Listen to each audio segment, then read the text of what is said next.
Love can remain in a marriage long after intimacy has quietly died. I am sitting in a crowded bar after work, wearing a dress I had forgotten I owned. In the bathroom mirror, lipstick makes me briefly unfamiliar, in a good way. A colleague leans across the table. His shoulder brushes mine. He looks at my mouth. For 2 heartbeats, I want to be kissed. I do not move. At 11:15, I am home. The mortgage is paid, the children are asleep, and the man I love is in bed, scrolling on his phone. He smiles and asks whether I locked the back door. I wash away the face I wore at the bar and turn toward the wall. The shame is confusing, because I do not want a different life. I want the feeling that flashed through me, desirable, separate, alive. A good marriage can carry love, loyalty, and loneliness at the same time.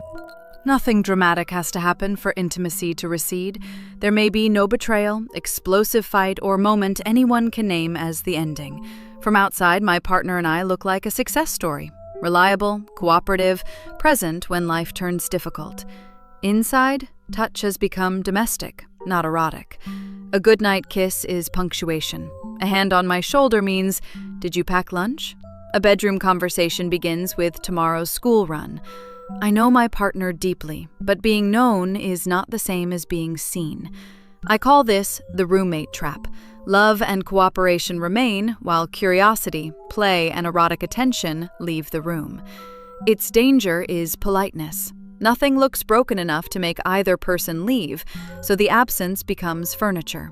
We protect the marriage's function while losing contact with the people it was meant to hold.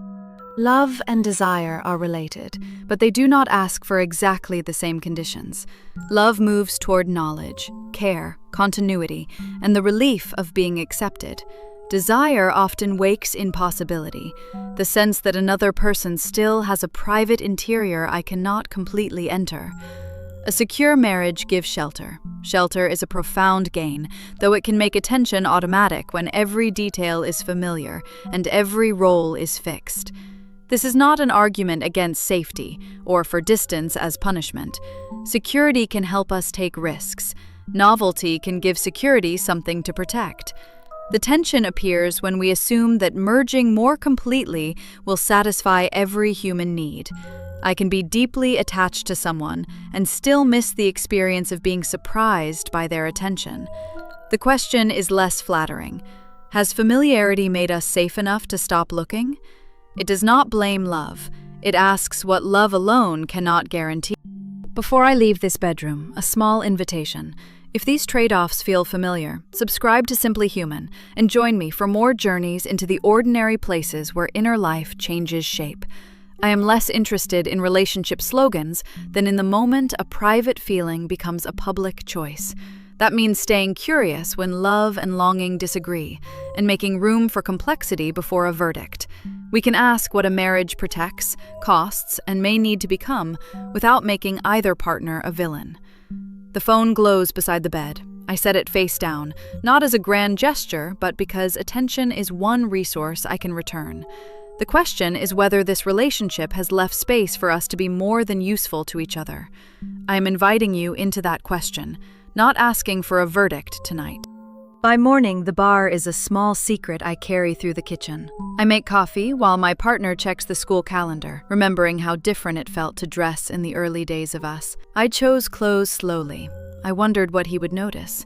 A pause before touch held information. Would it happen? When? And what would it mean? That uncertainty was not only about him.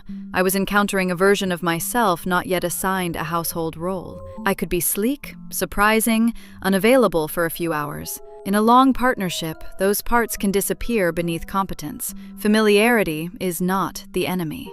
But when every part of me is explained by a role, even my desire has less room to move. The roommate trap begins not when two people stop caring, but when caring becomes the only language left. The first clue is often not the bedroom. It appears in the way a day leaves no unclaimed part of me. Security lets me stop performing. I can be ill, uncertain, or unpolished and still belong. That is beautiful. Yet, constant availability can turn attention practical. A separate friendship, walk alone, or evening inside a private interest can make my edges visible again. Not to create jealousy or punish closeness, but to notice what I think before reporting it to the household. I return with a story my partner did not arrange, and he is briefly curious about a life he did not supervise. That curiosity matters. Intimacy does not require less commitment. It requires two people who remain perceptible. By 10 tonight, the difference between chosen closeness and one more demand will be felt in the body. At 10 p.m., my body is still in the room, but my attention is on duty. I have answered messages, lifted toys, negotiated dinner, finished work, and remembered what nobody else was remembering. My partner reaches for me, perhaps offering affection. I experience the same hand as one more request after a day of requests. This does not mean anyone owes sex when tired. It means desire cannot easily compete with a life that left no unclaimed energy. The missing spark may be less a mystery than a resource problem, and resources are distributed through a household, not stored in one bedroom. If I say, "not tonight," I may be protecting rest rather than rejecting him. If he hears only rejection, he may protect his dignity by disappearing. The meanings can coexist, but cannot repair anything while hidden. At work the following afternoon, I feel the difference before naming it. In an office elevator, I carry a presentation, a decision, and a face that belongs to me alone. People respond to my judgment and humor. Nobody asks where clean socks are. That public self is not fake. It has edges. Then I return home and become co-parent, scheduler, wage earner, caretaker, and emotional translator. A modern marriage may serve as safe harbor, erotic partnership, family institution, and place of personal fulfillment. That richness can be meaningful. It can also make one bond carry more weight than two tired people can hold. When every role enters the same room, erotic attention competes with administration. I am not missing a better personality. I am missing conditions in which more than one part of me can be present. At home, invisible work is not only doing things. It is remembering them before emergencies. Which form is due, whether there is food, who needs a coat, what the calendar means by Friday. One person may appear to rest while carrying the system in her head. This is often called mental load. When uneven, an intimate relationship can slide toward management. One adult reminds, the other complies. One monitors, the other waits. That may be efficient briefly, but supervision is poor atmosphere for erotic attention. Details differ across genders, households, cultures, and access to help. I do not need a perfect chore tally to notice the question underneath. Do both people own adult life, or is one quietly parenting the other? Ownership is not identical to equal minutes. It is shared responsibility for consequences. The answer changes what touch means before anyone reaches. Then comes the small rejection that never enters the official marriage record. I am already in bed, and a hand moves under my shirt. I pull away and say, "Not tonight." I mean, my body is exhausted and needs contact that asks nothing. My partner may hear, "You do not want me." Neither meaning gets spoken. After repetitions, the reaching partner stops to protect dignity. The tired partner avoids touch to prevent negotiation. Each points to the other's withdrawal as proof of the original fear. This is a loop, not a verdict. Its cost is larger than fewer sexual encounters. I begin telling myself I am unwanted or only useful. My partner may decide closeness ends in humiliation. The bedroom grows quiet, but not neutral. A refusal protects one boundary. Silence around it can turn that boundary into a story about worth. The next morning, people often describe one side as feeling touched out. It is a plain phrase for a day when children, work, pets, or caregiving have made the body available to everyone else. Touch has been plentiful, but rarely chosen. My partner's hand may arrive kindly and still feel like another claim on attention. The person who reaches may be starving for evidence of desire. One person is over-contacted, the other under-desired, and both are lonely in the same bed. The hand is not inherently the problem. Context changes its meaning. Touch can feel like pressure when it carries an unspoken demand, and comfort when freely offered. That difference does not solve the imbalance, but it gives us a precise place to stop arguing about who is right. Alongside fatigue is a quieter bookkeeping of missed moments. I ask, did you see this? Can you sit with me for 5 minutes? Will you notice I am disappearing behind the schedule? These are small reaches, sometimes called emotional bids. They are ordinary attempts to feel accompanied. When they meet distraction, sarcasm, or a practical answer, resentment can accumulate in grains too small to argue about. A sexual disagreement then carries those missed moments. The person asking for sex may also be asking, "Can you still choose me?" The person declining may be saying, "Can I have one corner of myself without failing you?" If we hear only the surface request, we defend instead of translating it. What looks like a desire problem may partly be belonging discussed in the wrong language. I can answer the reach without promising what my tired body cannot give. By evening, the household can look remarkably peaceful. No one raises a voice. We adapt, postpone, scroll, and call the distance normal. I stop initiating. My partner stops saying what touch feels like. We both say fine, because fine ends the conversation, but silence removes information that could change it.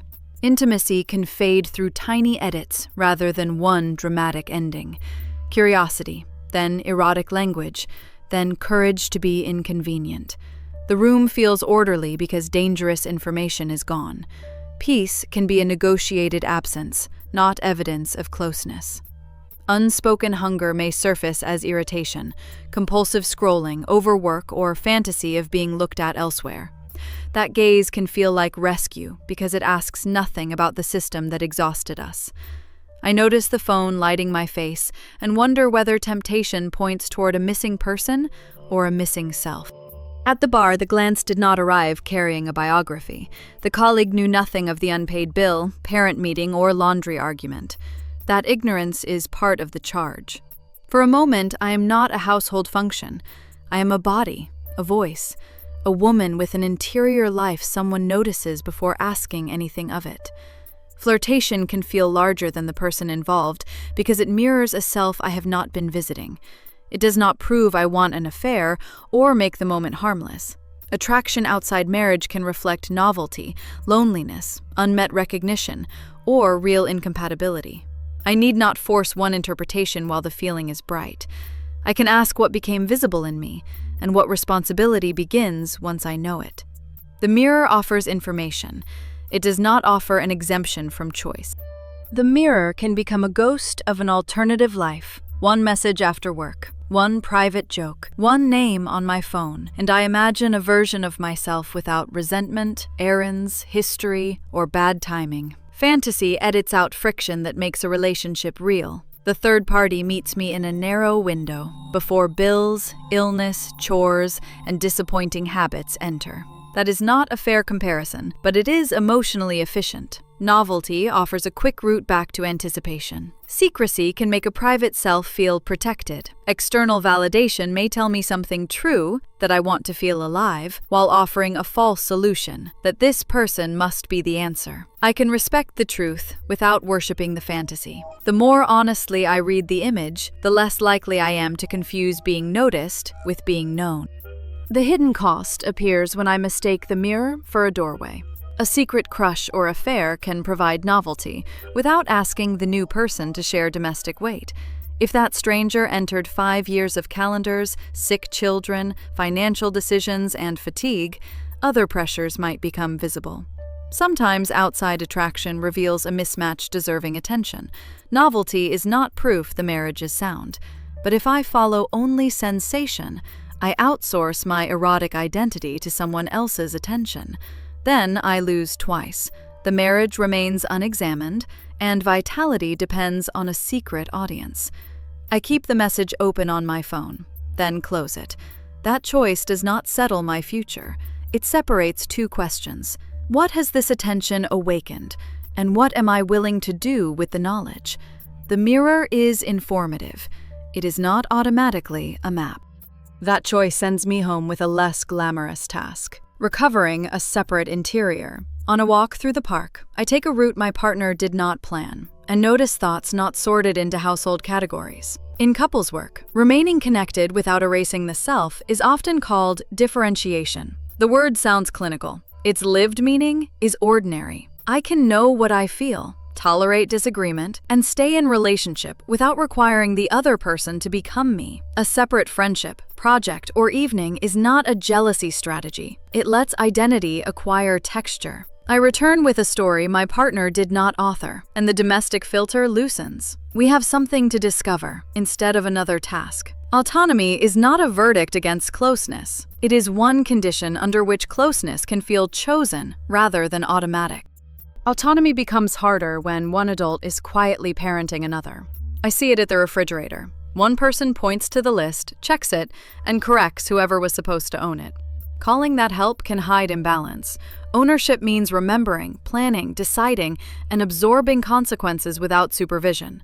The trade-off is real. Letting another adult own a domain may produce an imperfect dinner or missed detail. Keeping total control may protect standards while turning a partner into an employee. It is difficult to desire someone I am constantly training, and difficult to feel desired while being managed. So, I hand over one whole domain, including boring parts, instead of delegating errands and inspecting the result. My partner handles it differently. The house survives. More importantly, resentment loses one fuel. It is no longer disguising unequal adulthood.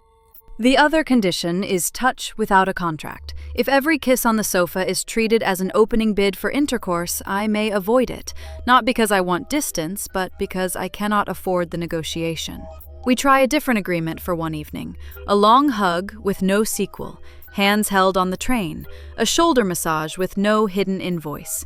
The boundary has to be mutual and believable, otherwise non-sexual touch becomes another performance.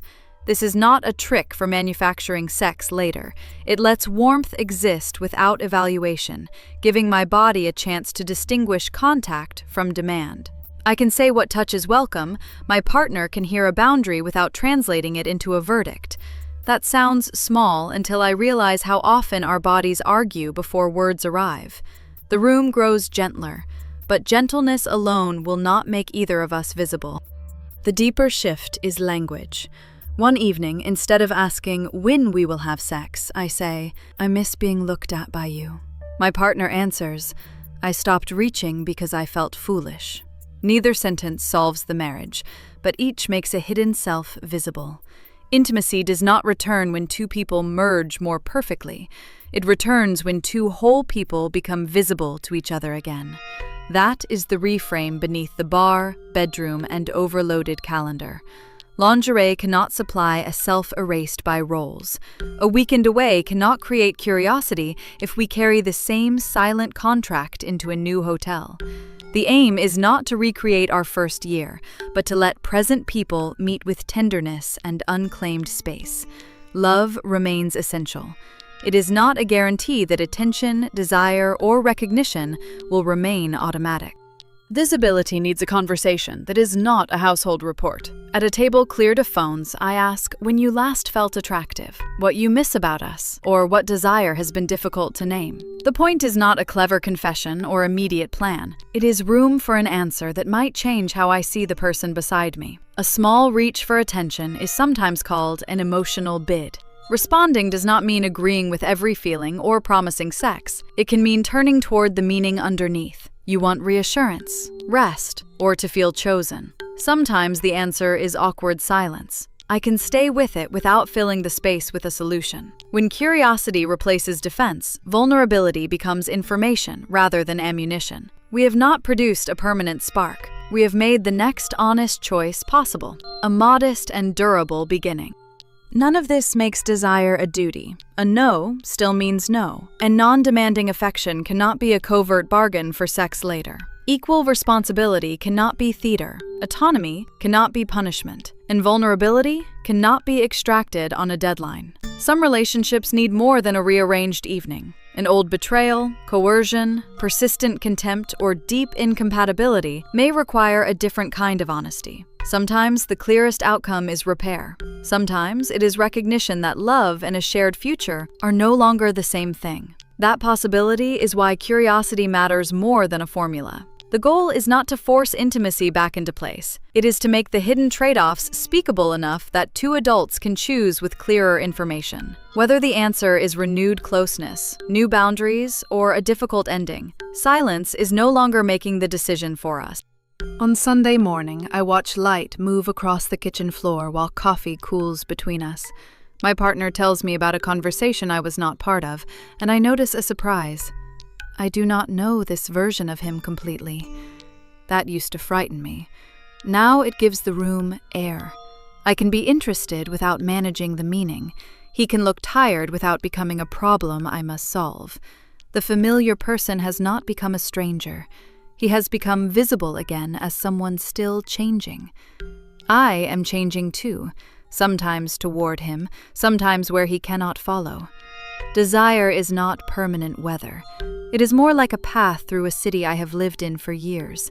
Familiar turns, unexpected light, wrong turns, and the choice to keep walking together. The choice is less dramatic than the bar, but asks for more reality. A living marriage is not one that never loses its spark. It can notice what the loss is asking us to see. At one life stage, the trade-off may be between caregiving and having a body that feels like my own. At another, between independence and the comfort of being needed. Later, between protecting peace and risking a conversation that changes home. A living relationship is allowed to change its shape without pretending the past was false. None has a universal answer. What matters is whether we can see the cost while still able to respond. Love is starting material, not an automatic guarantee of attention. Intimacy asks for a living relationship between two people who keep arriving, not a contract signed by younger selves. When I remember that, the quiet bedroom feels less like a verdict and more like a place where something honest could begin. Not necessarily sex tonight, just less pretending about what the room contains. If this question meets you where you are, return to Simply Human for another ordinary dilemma made visible. Carry one trade-off into the room you share, or the room you are still learning to share with yourself. Stay simply human.